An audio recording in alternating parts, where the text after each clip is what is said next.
Acid and base. जैसे मान लिया कि कोई हमारे पास एसिड है, इसका क्या होता है फॉर्मूला, माइनस का 13.7 माइनस एक्स।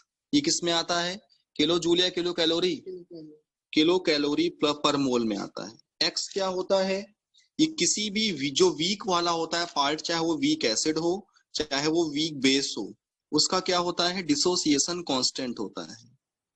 सॉरी, कांस्टेंट नहीं, डिसोसिएशन एनर्जी होती है।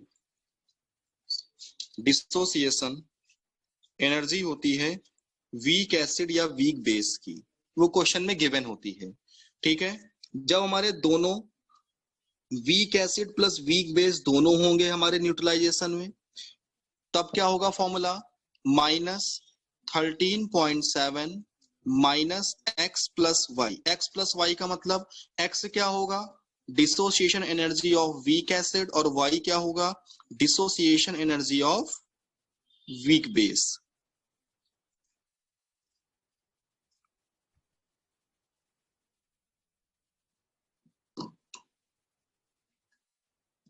चलिए ऊपर किसके लिए,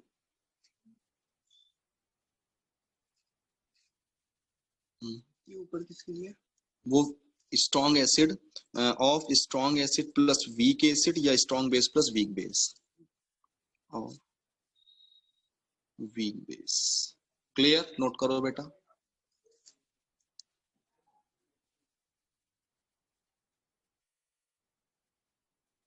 सर पहले पूरा लिख दो फिर लिख लेंगे। नोट कर लो।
रिकॉर्डिंग बंद करिए जरा।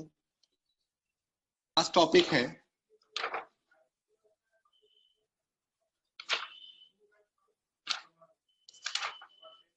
इसके बाद आप क्वेश्चंस पूरे लगा लेना।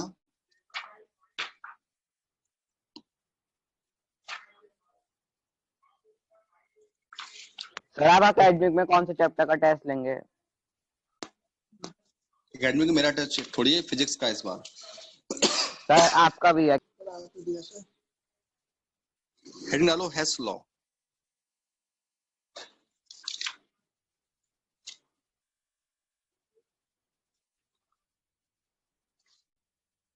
हेस लॉ क्या होता है देखो, जैसे मान लिया हमें ए से बी जाना है, ए से बी रिएक्शन करनी है, ए से बी में हमें मान लिया Q amount of heat required है, कि हमें ए से बी बनाने में क्यू अमाउंट ऑफ हीट चाहिए। तो या तो हम direct Q amount of heat दे दें या पार्ट में दें। चले ए से पहले हम कहा जाए, सी पे Q1 अमाउंट ऑफ हीट दें, सी से फिर हम कहा गए डी में Q2 अमाउंट ऑफ हीट दिया, डी से कहा गए हम ई में Q3 अमाउंट ऑफ हीट दिया, और ई से कहा गए हम बी में Q4 दिया। तो हम क्या कह सकते हैं कि समस्या Q इज इक्वल टू क्या हो सकता है, Q1 plus Q2 plus Q3 और प्लस Q4।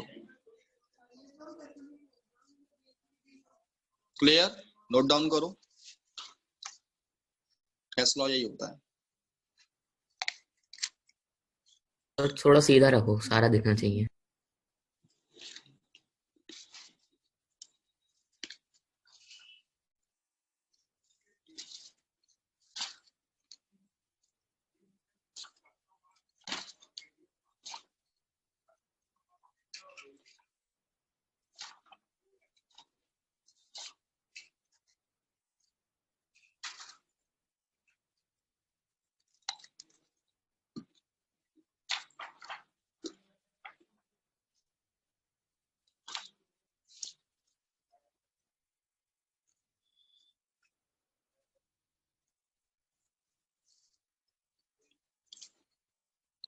चैप्टर फिनिश होता है, हेडिंग डालो नया चैप्टर केमिकल इक्विलिब्रियम। तो बस 1 मिनट नोट को हेडिंग पड़ेगा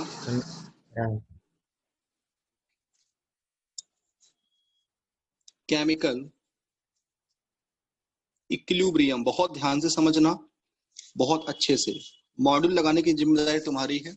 एक दिन मैं बता दूंगा, डाउट सब करा दूंगा एक साथ। केमिकल इक्विलिब्रियम, ठीक है।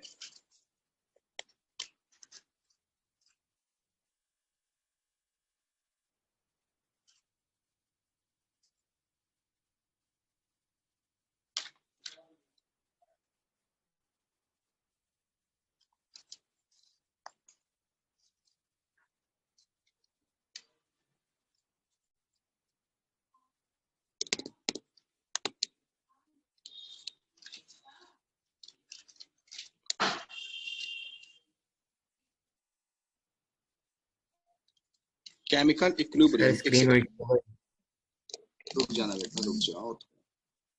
अब सही है। Chemical reaction, types of chemical reaction.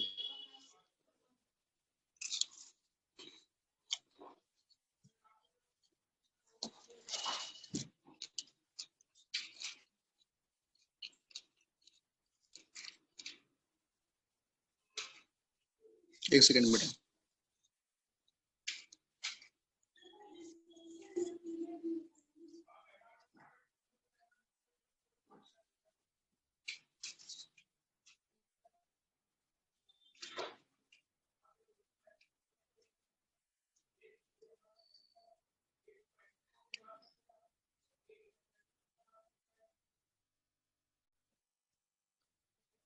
Sir मुझे रिकॉर्डिंग अलाउ कर दो। 1 मिनट रुको।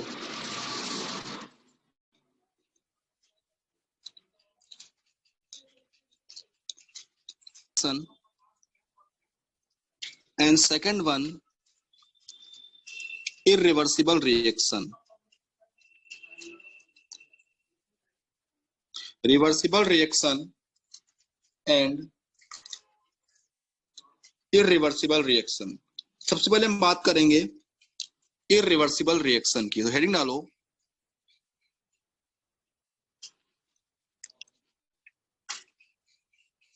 irreversible reaction।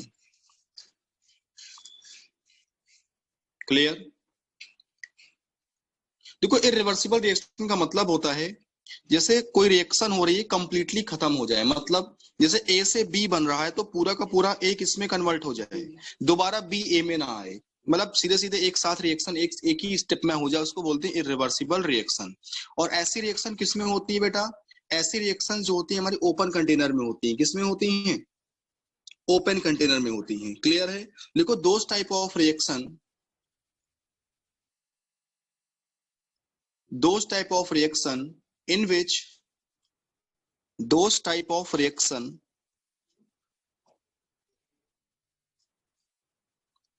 in which product cannot be converted, product cannot be converted back into reactant, back into reactant, जिसमें कि प्रोडक्ट जो होता है दोबारा रिएक्टेंट में कन्वर्ट नहीं होता है। क्लियर है? एग्जांपल देखो कौन कौन सी रिएक्शंस होती हैं। देखो एग्जांपल, सबसे पहली बात वो रिएक्शंस लिखो। कौन कौन एग्जांपल कौन कौन से होते हैं इसके? न्यूट्रलाइजेशन रिएक्शन पहली होती है।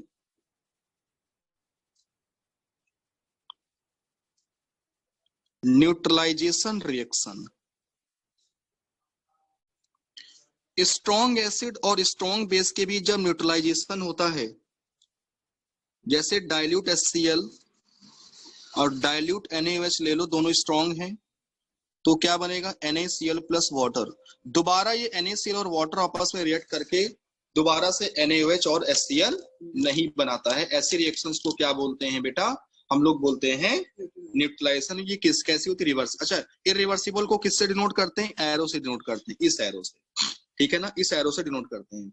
अगर कहीं ऐसी रिएक्शन दी हुई मतलब कैसी हो रही है, वो इरिवर्सिबल है। दूसरा एग्जांपल, कंबशन रिएक्शन। कंबशन में क्या होता है, हम किसी कंपाउंड मॉलिक्यूल को ऑक्सीजन के प्रेजेंस में जलाते हैं, जैसे कार्बन प्लस O2, क्या होगा? CO2 गैस निकल जाएगी, दोबारा CO2 गैस इसमें कन्वर्ट नहीं होगी। इसका मतलब कैसी रिएक्शन होगी? ये इरिवर्सिबल होगी। Next number, precipitation reaction.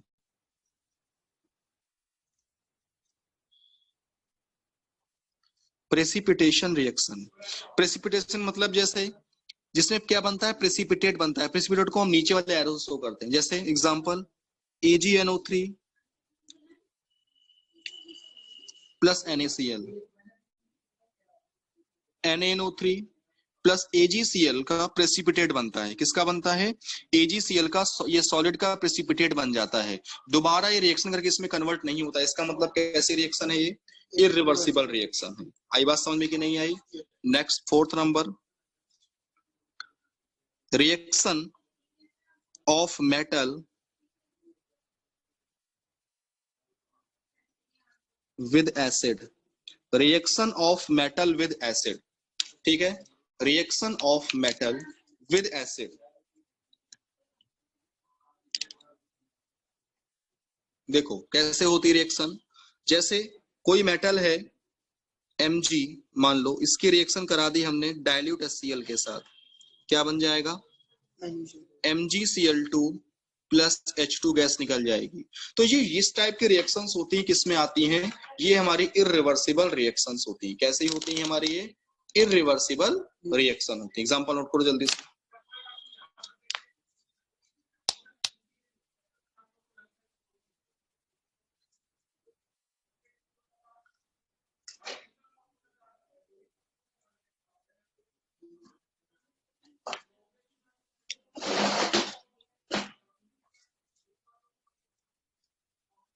अरे सर जरा एक बार पूरी कॉपी रखना, मैं थोड़ा छूट गया, स्क्रीनशॉट ले लूंगा। Reversible reaction,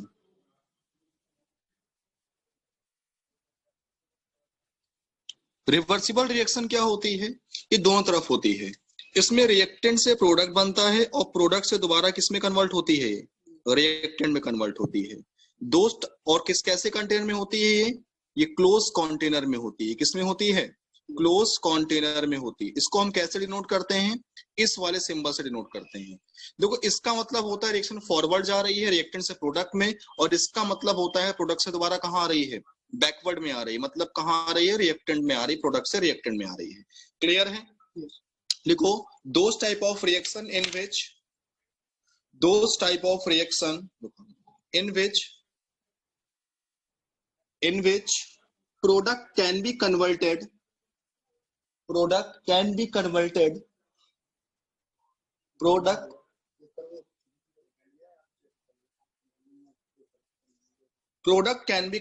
back into reactant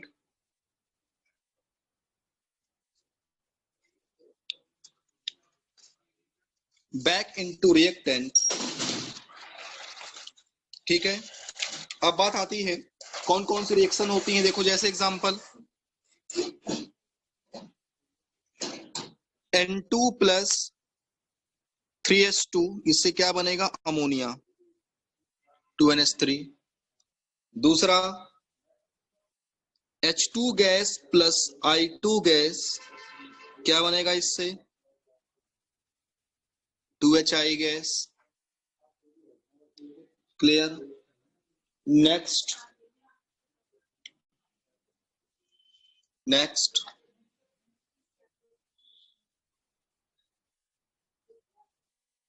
PCl5 को जब हम डिकम्पोज करते हैं तो PCl3 प्लस Cl2। ये जो एग्जांपल्स होते हैं किसके होते हैं? रिवर्सिबल के। और रिवर्सिबल रिएक्शन किसमें होती है? क्लोज कंटेनर में होती है। ठीक है, नेक्स्ट हेडिंग डालो, types of chemical reaction on the basis of physical state. Note कर हेडिंग डालो, हेडिंग पड़ेगी types of chemical reaction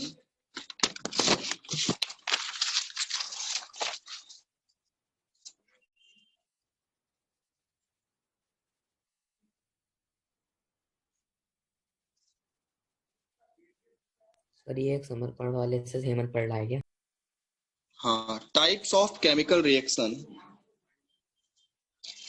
Sambal foundation ma'am का on the basis of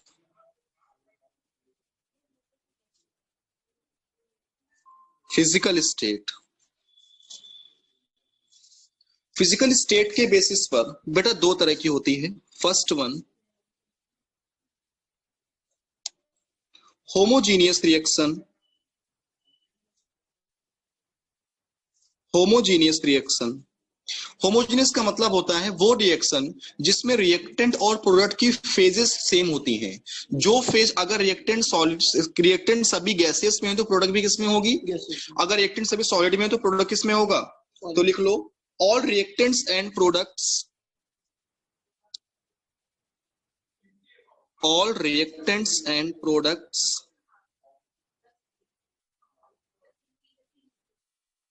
are in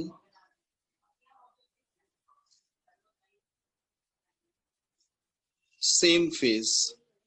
All reactants and product are in same phase.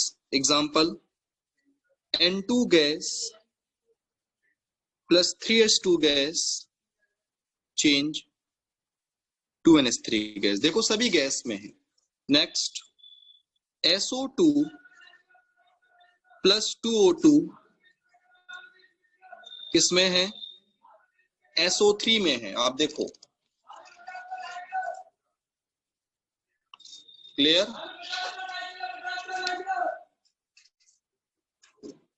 आप देखो, heading डालो,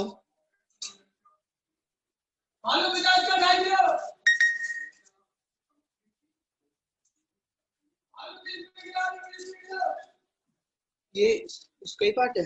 heterogeneous, दूसरे heading है इसी के अंदर, हेट्रोजीनियस रिएक्शन। हेट्रो में क्या होगा?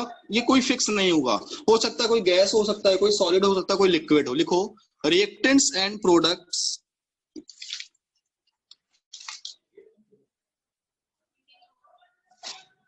हाँ नहीं, reactants and products are in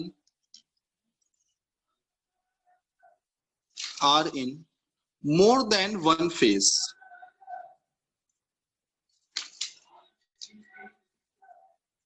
Are in more than one phase. जैसे जिंक सॉलिड में होता है, इसकी रिएक्शन हमने CO2 से करा दी, गैस में है, क्या बन गया? जिंक ऑक्साइड सॉलिड में है और कार्बन मोनोऑक्साइड गैस। तो यहां पर सॉलिड भी है और गैस भी है।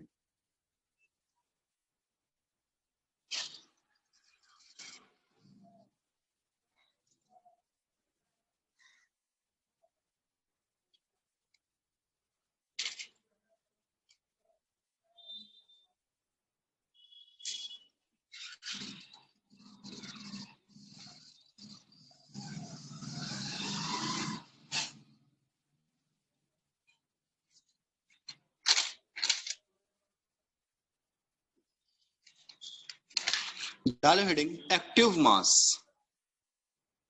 अलग है, हो गया वो खत्म, अलग से हेडिंग है।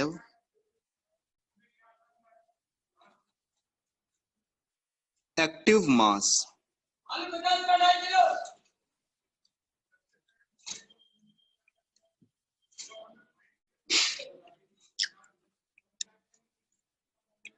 एक्टिव मास, एक्टिव मास क्या होता है? एक्टिव मास सिंपल सा इसका मतलब होता है कॉन्सेंट्रेशन। किसकी? रिएक्टेंट और प्रोडक्ट की जो कॉन्सेंट्रेशन है। लिखो active mass means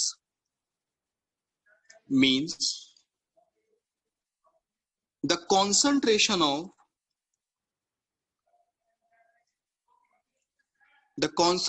of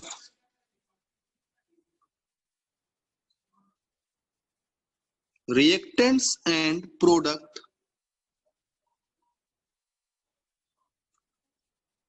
reactant and products expressed in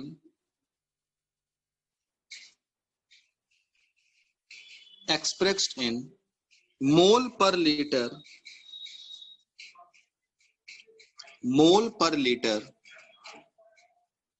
और इसको हम डिनोट किससे करते हैं? सिंबल क्या होता है? इसको हम इससे डिनोट करते हैं, एक बड़े ब्रैकेट के अंदर, ठीक है। और एक्टिव मास बराबर फॉर्मूला क्या होता है बेटा? इसका फॉर्मूला होता है moles upon volume in litre. Active mass is equal to होता है moles upon volume in litre, ठीक है। देखो नोट लिखो, बहुत अच्छा नोट है। कभी भी अगर हमको सॉलिड सब्सटेंस या कोई लिक्विड सब्सटेंस दिया हो तो उसका जो हम एक्टिव मास लेते हैं वो कितना लेते हैं? 1। याद रखना, डायरेक्ट कितना रख देना?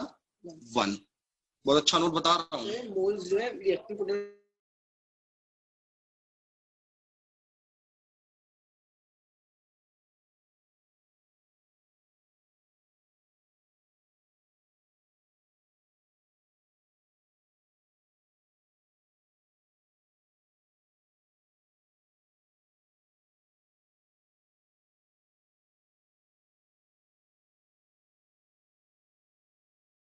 Calculate active mass of iodine.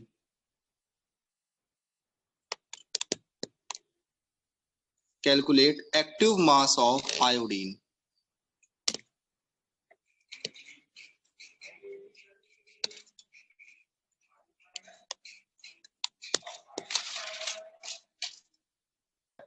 One by 20 मोल पर लीटर आ गया। क्लियर है बेटा? 1/20 मोल पर लीटर। नोट करो।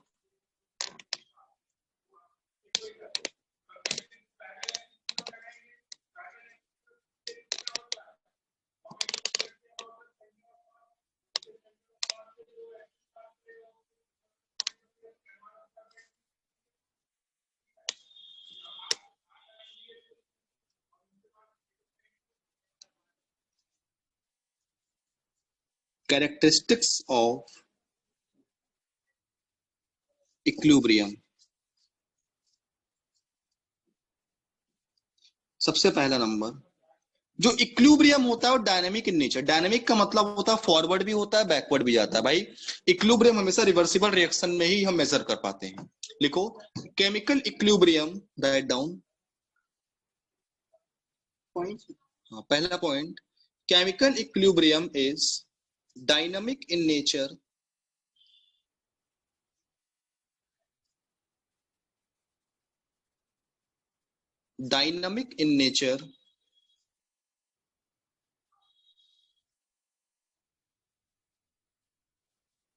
dynamic in nature second point,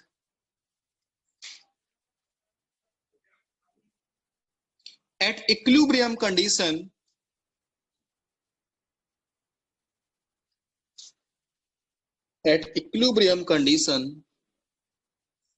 rate of forward reaction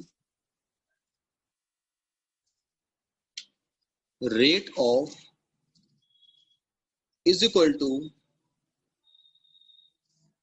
rate of backward reaction. Rate of forward reaction is equal to rate of backward reaction. Ma'am धुंधला आ रहा है क्या? क्यों? Yes. होगा आरबी होगा। आरएफ बराबर क्या होगा? आरबी। मतलब जैसे हम रिएक्टेंट से प्रोडक्ट जा रहे हैं तो फॉरवर्ड जाने का जो रेट होगा वही बराबर किसके होगा? बैकवर्ड आने का रेट। फॉरवर्ड जाने के रेट को हम आरएफ से लिखते हैं और बैकवर्ड आने के रेट को हम आरबी से लिखते हैं। और जब ये दोनों बराबर हो जाएंगे इसका मतलब बेटा वो कौन सी पॉइंट होगा? इक्विलिब्रियम पॉइंट होगा। क्लियर है कि नहीं क्लियर है? ठीक है, थर्ड पॉइंट लिखते हैं। आप सही।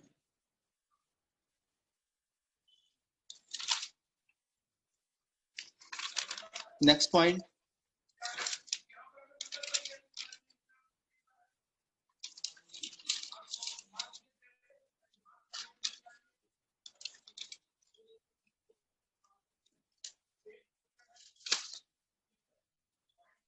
लिखो। अब देखो, जैसे मान लिया एक रिएक्शन हो रही है ए से बी, ए बी में जा रहा है, बी ए से आ रहा है। तो देखो, अगर हम इक्विलिब्रियम का ग्राफ बनाएंगे concentration versus time, concentration versus time, तो जब टाइम टी बराबर 0 था बेटा, तो तुम्हारे पास केवल कौन था? ए था, बी तो नहीं बनेगा। तो यहां पर कंसंट्रेशन ऑफ रिएक्टेंट। अब जब रिएक्टेंट खत्म होगा तब किस में कन्वर्ट होगा? बी में। तो भाई ये खत्म होता गया, कुछ देर के बाद शुरू होगा बी का बनना, और एक पॉइंट पर जाके दोनों क्या हो जाएंगे? बराबर। इसका मतलब ये कौन सा पॉइंट है? इक्विलिब्रियम। ये कंसंट्रेशन रिएक्टेंट की, ये कंसंट्रेशन प्रोडक्ट की, ये क्या हो गई? बराबर हो गई। इसका मतलब क्या होगा? ये कौन सा ग्राफ होगा? इसका इक्विलिब्रियम का ग्राफ। दोनों टच करनी चाहिए, करेंगे तो ये भी ग्राफ सही है, टच वाला भी ग्राफ सही होगा। अगला ग्राफ क्या बनेगा इसका? ये ग्राफ, ये भी किसका होगा? ये कौन सा पॉइंट होगा? इक्विलिब्रियम पॉइंट होगा, टाइम और कंसंट्रेशन के बीच में है। यहां पर क्या होगा? दोनों किस में होंगे? इक्वल होंगे। क्लियर है? दोनों कंसंट्रेशन बराबर होंगे। आई बात समझ में? तीसरा ग्राफ कैसे बनेगा? बराबर हो रहा है, देखो यहाँ पर जाके बराबर हो गया इस पॉइंट के बाद। तो सर उन दोनों में डिफरेंस क्या हुआ? कोई डिफरेंस नहीं, यहाँ पे टच कर गए। मोल्स पे डिपेंड करेगा बेटा, ये किस पे डिपेंड करेगा? Moles per. जैसे ये ग्राफ है और ये ग्राफ है, इस पॉइंट पर क्या हो जाएंगे? इक्विलिब्रियम। ये क्या होगा? प्रोडक्ट। और ये क्या होगा? रिएक्टेंट। इस पॉइंट के बाद दोनों क्या हो जाएंगे? दोनों कॉन्सेंट्रेशन इक्वल बराबर। ये तीनों ग्राफ किसके होंगे? इक्विलिब्रियम के होंगे। अभी आपको मैं ग्राफ बनाना भी सिखाऊंगा, आप अभी सिंपल नोट करो, ये इक्विलिब्रियम ग्राफ होते हैं। जल्दी से नोट करो बेटा, ग्राफ बनाना है आपको। H2 gas plus I2 gas change to HI। देखो रिएक्टेंट के 2 मोल हैं, इसके भी 2 मोल हैं। अब इसका ग्राफ बनेगा, तीनों में कोई ग्राफ बना दो, कोई दिक्कत नहीं। T बराबर 0 पर तुम्हारे पास कौन है? H2 और I2 है। तो भाई दोनों के मोल बराबर हैं, तो ये दोनों क्या होंगे? H2 बराबर I2। अब कुछ देर के बाद T बराबर 0 से अब कुछ आगे बढ़ेंगे तो इसका ग्राफ कैसे जाएगा? क्या बनेगा? HI, क्योंकि इसके भी टोटल 2 हैं, ये भी 2 हैं। समझ गए? इस पॉइंट के बाद दोनों कॉन्सेंट्रेशन क्या हो जाएगी? सेम, मतलब इक्विलिब्रियम में आ जाएंगे। अगर अलग एग्जांपल देखें, अगला N2 gas plus 3H2 gas change 2NH3 gas. Clear? देखो कॉन्सेंट्रेशन वर्सेस टाइम ग्राफ बनेगा, यहां भी कॉन्सेंट्रेशन वर्सेस टाइम ग्राफ। देखो T बराबर 0 पर तुम्हारे पास N2 है, 1 मोल, इसका 1, इसके 3 मोल। किसके मोल ज्यादा हैं? तो ऊपर से कौन आएगा? ये H2 आएगा। उससे कम कौन होगा? N2। 1 मोल, कितने मॉलिक्यूल बन रहा है अमोनिया? 2। तो N2 से तो ज्यादा बन रहा है ना, तो ये कौन होगा?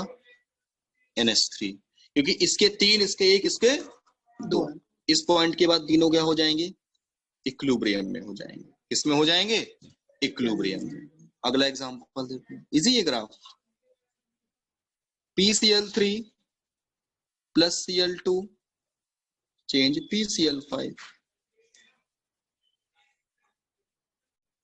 देखो T बराबर 0 पर तुम्हारे पास 1 मोल PCl3 है और 1 ही मोल क्या है? PCl5। और 1 ही मोल क्या बन रहा है? सॉरी Cl2 है, 1 ही मोल क्या बन रहा है? Cl3 बराबर Cl2, और ये क्या होगा? किसका ग्राफ है? Concentration versus time. नोट करो जल्दी, इसके बाद इक्विलिब्रियम आ जाएगा। हेडिंग डालो, लॉ ऑफ मास एक्शन, ये किसने दिया था? ये दिया था गुल्डबर्ग एंड वोगे ने। गुल्डबर्ग एंड वोगे ने दिया था। इन्होंने क्या बोला था? इन्होंने कहा एक कोई केमिकल रिएक्शन है, ए मोल ए और बी मोल बी आपस में रिएक्ट हो रहे हैं और सी मोल सी और डी मोल डी बन रहा है। देखो केमिकल इक्विलिब्रियम चैप्टर सिर्फ रिवर्सिबल रिएक्शन पर ही बेस्ड है। क्लियर? अब देखो उन्होंने बोला कि किसी भी केमिकल रिवर्सिबल केमिकल रिएक्शन का जो रेट ऑफ फॉरवर्ड होता है डायरेक्टली होता है नहीं, कॉन्सेंट्रेशन ऑफ रिएक्टेंट उसकी पावर स्टोइकियोमेट्रिक कोएफिशिएंट जो भी होती है वही लगा देते हैं इनटू बी। ऐसे बैकवर्ड का क्या होगा? कॉन्सेंट्रेशन ऑफ सी की power c into concentration of d की पावर डी। क्लियर है? ये तो था लॉ ऑफ मास एक्शन। तो लिखो अकॉर्डिंग टू देम, लिखो अकॉर्डिंग टू देम, दिया किसने था? गुल्डबर्ग एंड वोगे लिखा है, Guldberg GULD, Guldberg and Waage. According to them at a given temperature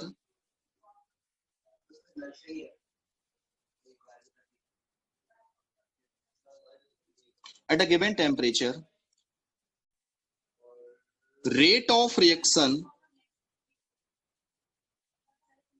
is directly proportional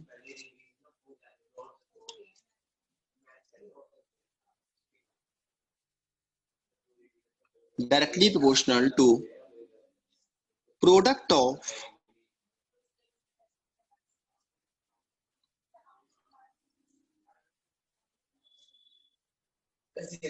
active mass of reactant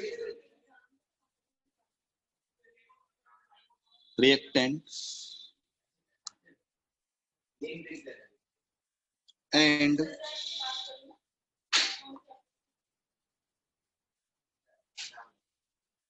product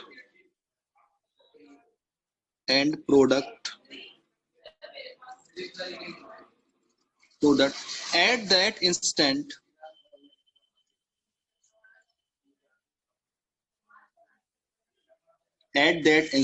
raised to the power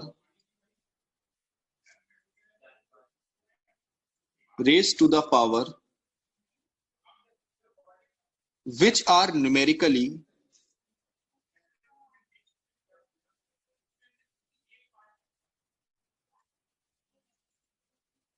equal to the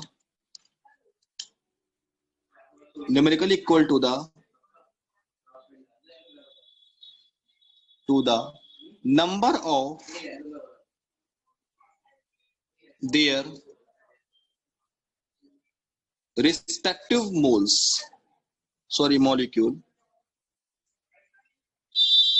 simple word में कह सकते हैं जितनी भी यहां पर होते हैं उसकी पावर लगा देते हैं। जैसे एग्जांपल है बेटा